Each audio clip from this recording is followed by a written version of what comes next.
अक्षय तृतीया के पर्व के पीछे का गहरा मतलब क्या है? चलिए एक प्राचीन कथा से समझते हैं। तो कहानी शुरू होती है द्वारिका से, जहां देवर्षि नारद ने भगवान कृष्ण से यही सवाल किया। तब कृष्ण ने एक कहानी सुनाई, ये बताने के लिए कि सच्ची श्रद्धा से किया गया दान कैसे असीम फल देता है। तो ये कहानी है चक्रदत्त नाम के एक व्यापारी की। वो बहुत धार्मिक था पर उतना ही गरीब भी। लेकिन उसकी पत्नी सुनंदा वो गुस्से और लालच से भरी थी और हमेशा अपनी गरीबी के लिए पति को कोसती थी। एक दिन गांव में विप्रदेव नाम के ज्ञानी साधु आए। चक्रदत्त भी उन्हें सुनने पहुंच गया। साधु ने समझाया, अक्षय का मतलब यानी वो जो कभी खत्म नहीं होता, जो हमेशा रहता है। उन्होंने बताया कि ये दिन कई मायनों में बहुत खास और पवित्र है। साधु की सबसे बड़ी सीख थी, दान छोटा या बड़ा नहीं होता, बस देने वाले का मन सच्चा होना चाहिए। ये सुनकर चक्रदत्त ने ठान लिया कि वो भी अक्षय तृतीया पर कुछ न कुछ दान जरूर करेगा। लेकिन जब पत्नी सुनंदा को यह पता चला तो वो गुस्से से चिल्लाई, हम भूखे मर जाएंगे। पर चक्रदत्त अपने संकल्प पर अटल रहा।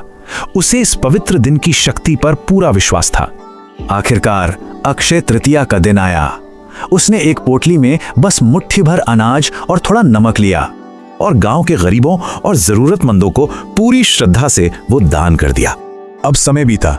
चक्रदत्त और सुनंदा दोनों की मृत्यु हो गई और कर्मों के हिसाब से उनका अगला जन्म तय हुआ। अपने उस निस्वार्थ दान की वजह से चक्रदत्त अगले जन्म में राजा धर्मकेतु बनकर पैदा हुआ। राजा धर्मकेतु अपनी दानवीरता के लिए मशहूर था। खासकर अक्षय तृतीया पर वो भव्य आयोजन करता था। और सुनंदा अपने लालच की वजह से वो उसी महल में एक गरीब दासी अल्पसुता बनकर जन्मे। किस्मत देखिए, वो उसी राजा धर्मकेतु के महल में सेवा कर रही थी जो पिछले जन्म में उसका पति था। कहानी खत्म करके कृष्ण नारद को समझाया, कर्म का फल नियत से मिलता है। यानी देने का सिर्फ एक सच्चा भाव, चाहे वो कितना ही छोटा क्यों न हो, तकदीर बदल सकता है।